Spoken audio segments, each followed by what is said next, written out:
Hi, my name is Pastor Paul here at Gethsemane Lutheran Church. Today I would like to make a short video on how to do either like Facebook Live, YouTube Live, or just even a YouTube video for churches. As we're seeing with the current pandemic, there's still a lot of demand for people to be able to watch their services from home. And so to help with this, I've made this little video here in order to help give you some ideas of how to use these tools and what you need in order to do this for your service. The first thing you need to do if you're going to do a Facebook Live or a YouTube Live service, which is a service that you can either do right over Facebook or right over YouTube so people can watch it in real time as to when you're doing the filming. The first thing you're going to need is internet. Or some access to the internet. And that's the biggest barrier. So if your church is not set up for that right now, in order to do any of the Facebook Live or YouTube Live stuff, you need to have some type of internet connection. And once you have your internet connection, the next thing you're going to need to do is make sure that the internet can get to where you need to be at. For us here at Gethsemane, we had Wi-Fi in our office area and in a little bit of our fellowship hall, but in order to maximize it for worship, I had to buy what was called an extender. An extender takes your current Wi-Fi system and does exactly that, extends the service farther into the building. So we have an extender at the back of the sanctuary, and that's where our Wi-Fi signal comes in. So it's a lot stronger here in the worship area. And I forget how much that costs us. Probably about, I want to say about between $40 to $60 for a price tag for an extender. So once you have your internet in the sanctuary, what's the next thing in your next step on how to do a Facebook Live or YouTube Live service? Well, you need some type of device to record sound and record video. Many churches have been using phones, and phones are good, but the hard part about phones is sometimes it's hard to hold them still. We have a device here that helps with that. It's a little tripod, and you can sit your smartphone right here in the tripod as well too, so you can raise it up, put your phone in there, and use this as a brace. You can maybe put it on a Bible or some other book, so you have a lot more steadier brace, and so that you don't have the pictures fluctuating in and out. So if that's what you're going to go with, that might be a good idea for if you're going to start with the phone. This is a good idea. Again, this doesn't cost too much. I bought my tripod that I'm using for this particular video, and it came with this, the top part here, and that cost me about $20. So if you're thinking of a tripod to hold your camera or your phone in place, it's about $20 just to do that. So that's one option. Now, the part that we ran into problems with, and I know not every church does, was the sound quality. The picture was fine, but the sound quality wasn't so well. We tried experimenting with a bunch of microphones for the phone.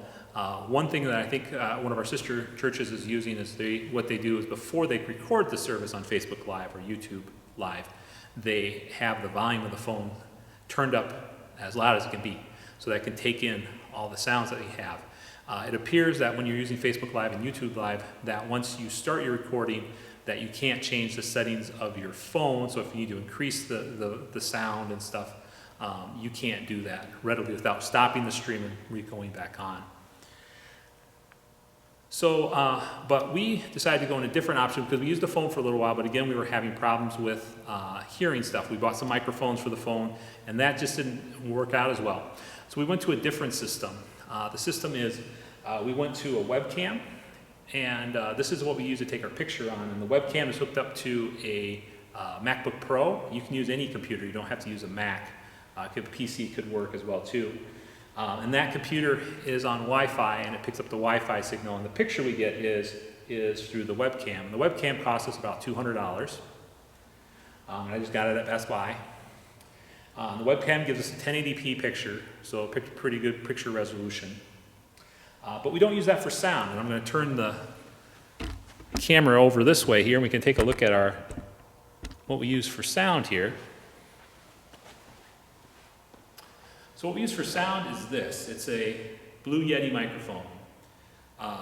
And then this Blue Yeti is also plugged into the laptop as well too.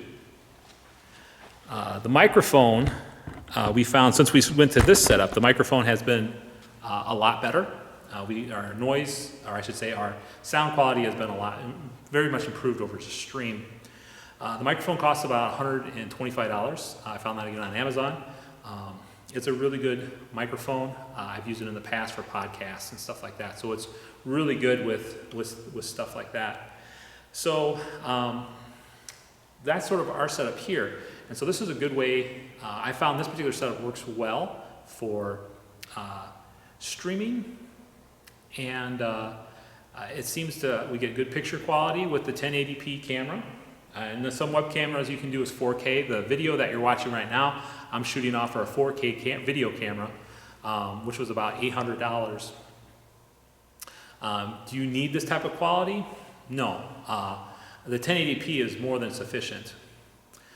Many people are beginning, the 4K is just beginning to, people are beginning to see 4K in their videos and stuff and TVs like that. The movement is beginning. So in a couple of years, yeah, 1080p won't be as crisp and clear as a 4K camera is like what we're using right now. But 1080p works just fine. And again, the Blue Yeti works really well with sound as well too. You don't seem to get too much echoing. It seems like people can hear very well with that in regards. So what we do in addition to that is the camera that you're watching right now. We also have this running at the same time. It's a Sony 4K video camera. Again, it's about $800.